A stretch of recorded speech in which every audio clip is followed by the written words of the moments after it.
anyway, questions. Let's get back to Star Trek. Go and stand in front of the mic. You have to stand in front of the mic so the whole audience can hear you. There you go. Yeah, thank you. It's not a Star Trek question, but it is actually a science fiction one. Okay. When you starred in Star Gate SG1, what was Richard Dean Anderson like? Okay, now, when you've been on Star Trek The Next Generation, which was basically the flagship show for everything sci-fi, let's be honest, right? You know, when we came along, when TNG came along, sci-fi was alternative entertainment, right? It was alternative. Cut to 27 years later, sci-fi is the #1 form of box office, right? That's what makes the most money at the box office. And why? Because of TNG. Because of TNG.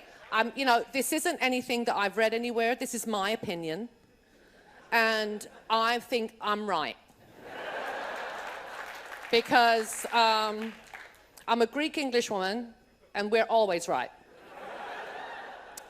So, when I went over to do Stargate, because obviously, like I said, TNG was like the flagship show, I got treated like I was the Queen of England.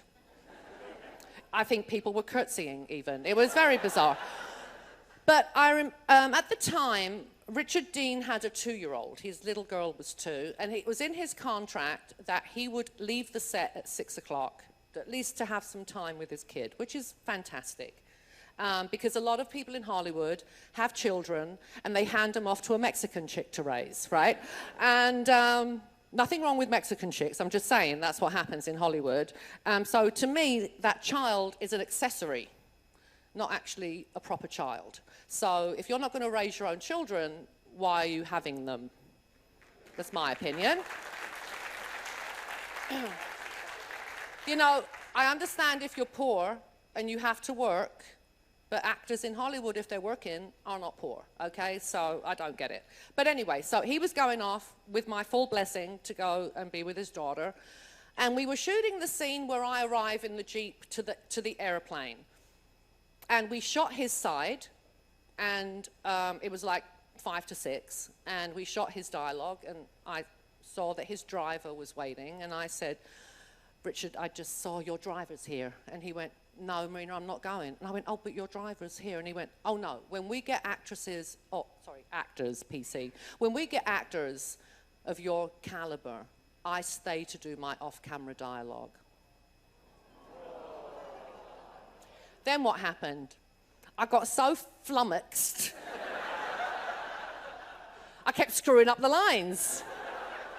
Then he made me nervous by saying that. So, but that was, you know, it was fantastic. Now, my other story about SG1, the people who saw it, at one point we had to jump out of the airplane.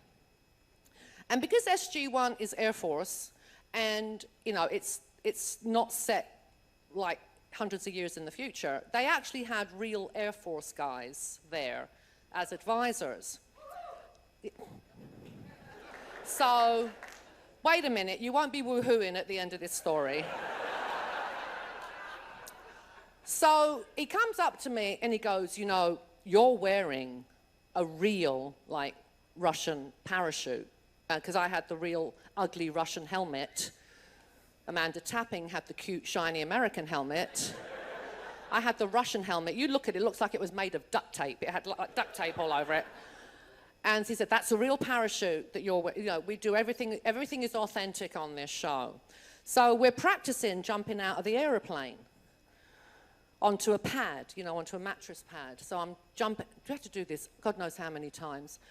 And I kept doing it wrong. And they're saying, watch Richard Dean, he does it right. He kind of flew through the air, you know, and like landed on the pad. And I was just dropping like a bag of potatoes on the mattress. So anyway, we finally got the shot. The next day, I can't move. My back is killing me. And I went, hang on a minute. It might be you know, an authentic Russian effing parachute that I'm wearing, but no one knows. Because the parachute is in the parachute bag. You could have filled it up with newspaper, it would have been 50 pounds lighter, and I wouldn't have a bad back today. So I'm not one for being authentic, really. Because what the eye doesn't see, etc., right? So, yeah, as far as the Air Force guys were, dumb as a bag of hair, the lot of them, honestly. It's a real parachute, idiot.